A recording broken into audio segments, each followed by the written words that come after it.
દાહોદના પાણીયા ગામમાં ચકચારી ઘટના બની। પાણીયા ગામમાં મહિલાનો હત્યા કરાયેલી હાલતમાં મૃતદેહ મળી આવ્યો છે। પાણીયા ગામના તળાવની બાજુમાંથી આ મહિલાનો મૃતદેહ મળ્યો। દાહોદ જિલ્લા એલસીબી અને એસઓજીની ટીમ ઘટના સ્થળ પર પહોંચી છે। આ સાથે ડોગ સ્ક્વોડ અને એફએસએલની પણ મદદથી પોલીસે તપાસ શરૂ કરી છે। વધુ વિગતો મેળવીએ સંવાદદાતા મનીષ આપણી સાથે જોડાયા છે। મનીષ, હાલ એક મહિલાનો મૃતદેહ મળી આવ્યો છે, તેને લઈ શું વિગતો? જરૂરથી હાલ તો પોલીસ તપાસ કરી રહી છે। ખાસ કરીને પાણીયા ગામે જે અજાણી મહિલા છે કે તેઓનું હત્યા કરાયેલી હાલતમાં મૃતદેહ મળી આવ્યો હતો। આસપાસના લોકોની નજર પડતા તેઓએ તાત્કાલિક ઘટનાની જાણ પોલીસે કરી હતી। તો કે પાલિયા તળાવની નજીક આ મહિલાનો મૃતદેહ જોવા મળતા ચકચાર મચી હતી। એલસીબી, એસઓજી સહિતની ટીમ ઘટના સ્થળે પહોંચી હતી। ડોગ સ્ક્વોડને, એફએસએલને બોલાવવામાં આવ્યો હતો અને જે મહિલા છે તે કોણ છે, ક્યાંની છે તે દિશામાં પોલીસે તપાસ હાથ ધરી છે। જી મનીષ, આભાર આપનો આ માહિતી માટે।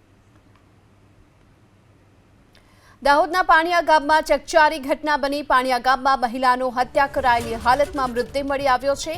પાણીયા ગામના તળાવની બાજુમાંથી આ મહિલાનો મૃતદેહ મળ્યો। દાહોદ જિલ્લા એલસીબી અને એસઓજીની ટીમ ઘટના સ્થળ પર પહોંચી છે। આ સાથે ડોગ સ્ક્વોડ અને એફએસએલની પણ મદદથી પોલીસે તપાસ શરૂ કરી છે।